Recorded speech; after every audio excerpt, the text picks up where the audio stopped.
Résumé de L'appel de la forêt.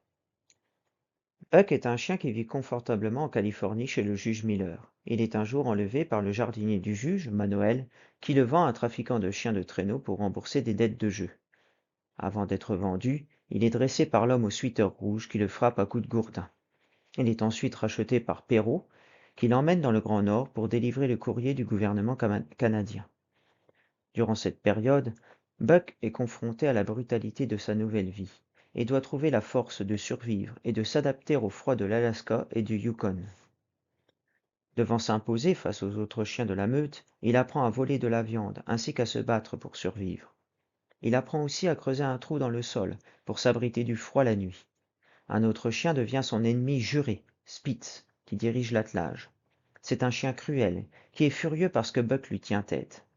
C'est pourquoi il attaque sans cesse Buck en traître pour essayer de le tuer. Lors d'une bagarre, Buck parvient à tuer Spitz et il devient chef d'attelage.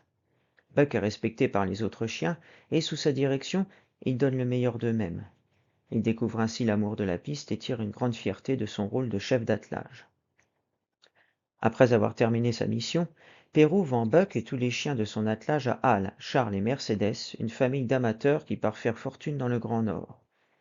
Ce groupe d'amateurs avance très lentement, avec un trop grand nombre de chiens et pas assez de nourriture.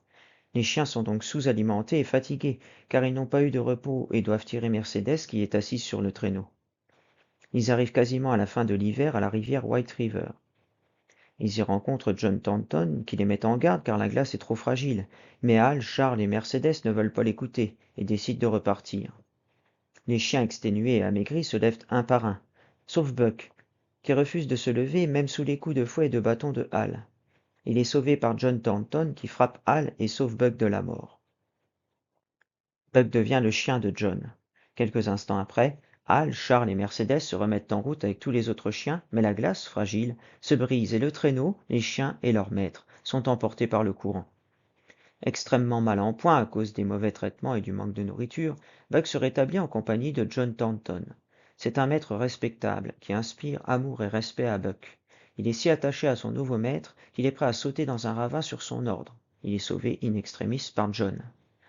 Et il le défend même dans une bagarre de bar. Sa force permet à John de gagner une grosse somme d'argent. En effet, il lui permet de gagner un pari en tirant un lourd traîneau sur 100 mètres. Grâce à cet argent, Buck, son maître et ses deux amis partent en expédition vers une mine mystérieuse dont personne n'est revenu vivant mais qui contiendrait une quantité phénoménale d'or. Arrivés à la mine, John Thornton et ses amis se mettent au travail et trouvent rapidement d'énormes quantités d'or. Buck, de son côté, s'aventure dans la forêt et reprend de plus en plus sa nature sauvage.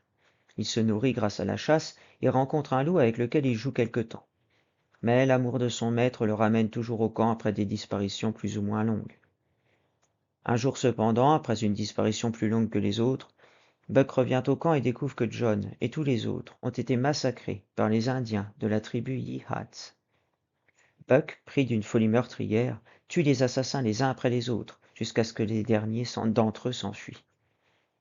Comme plus rien ne le rattache aux hommes, Buck redevient un loup et intègre une meute dont il devient le chef. Buck, qui ne craint plus les hommes, est considéré comme un démon par les Yihats dont il attaque régulièrement les campements pour venger son maître.